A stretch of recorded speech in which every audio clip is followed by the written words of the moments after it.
يا أيها الذين آمنوا ادخلوا في السلم كافة ادخلوا في السلم كافة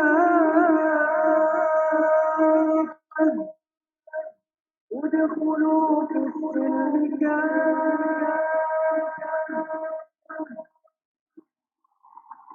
Inilah Buletin Dakwah Kafah edisi 216, 22 Rabiul Awal 1443 Hijriah atau 29 Oktober 2021 Masehi dengan judul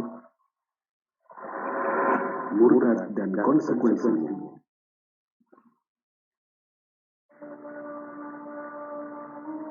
Setidaknya ada 3 isu keagamaan yang mencuat di tanah air baru-baru ini. Pertama, viral berita tentang Sukmawati, sekaligus putri proklamator RI Soekarno, yang secara terbuka menyatakan niatnya untuk berpindah agama atau murtad dari Islam ke Hindu. Tepat Selasa kemarin, dia telah resmi memeluk agama Hindu. Kedua, tak lama berselang, muncul lagi kasus penistaan terhadap Islam. Kali ini viral video seorang artis kontroversial, Nikita Mirzani, yang oleh sejumlah pihak diduga melecehkan bacaan sholat. Tentu ini bukan kasus pertama, penistaan terhadap Islam sudah sering terjadi, termasuk pernah dilakukan oleh Sukmawati sebelum murtad atau keluar dari Islam.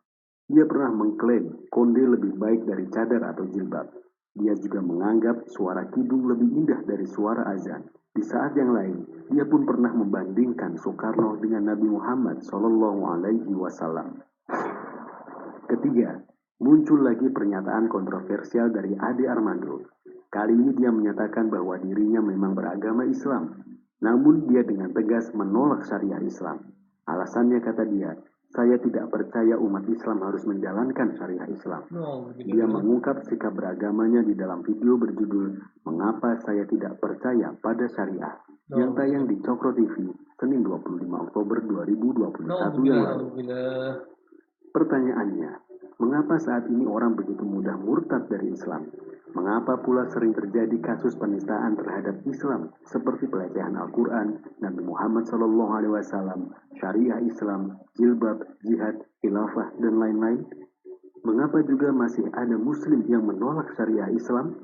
Bukankah tindakan melecehkan Islam dan menolak syariah Islam pun bisa menjadikan pelakunya murtad dari Islam? Pangkalnya sekulerisme. Sekularisme yang diterapkan di negeri ini tentu berperan besar dalam melahirkan orang-orang yang murtad dari Islam, juga dalam melahirkan orang-orang yang sering melecehkan Islam dan menolak syariah Islam. Sekularisme adalah akidah atau keyakinan dasar yang memisahkan agama dari kehidupan. Sekularisme menjadi dasar ideologi kapitalisme. Kapitalisme melahirkan antara lain sistem demokrasi. Dalam sistem demokrasi dikenal sejumlah kebebasan yang dijamin oleh undang-undang. Di antaranya kebebasan beragama, kebebasan berpendapat atau beropini, dan kebebasan berperilaku. Dalam konteks kebebasan beragama, misalnya setiap orang memang dibiarkan memeluk agama dan keyakinan apapun. Mereka juga dibebaskan untuk gonta-ganti agama. Hari ini Islam, besok Hindu, lusa Buddha, dan seterusnya. Tidak ada masalah dalam sistem demokrasi. Begitupun dalam konteks kebebasan berpendapat atau beropini dan berperilaku. Setiap orang dibebaskan untuk berpendapat atau beropini dan berperilaku meski itu menistakan Islam, Al-Quran, Nabi Muhammad SAW, dan syariah Islam. Juga tidak ada persoalan dalam sistem demokrasi. Karena itu, dalam sistem sekuler saat ini, wajar jika ada muslim yang begitu mudah murtad dari Islam.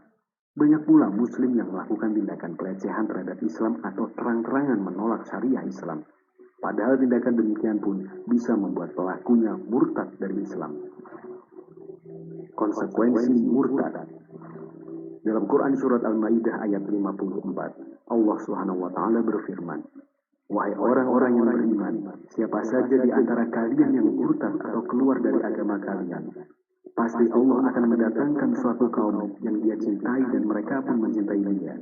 Mereka bersikap lemah lembut kepada kaum mukmin dan bersikap keras terhadap kaum kafir."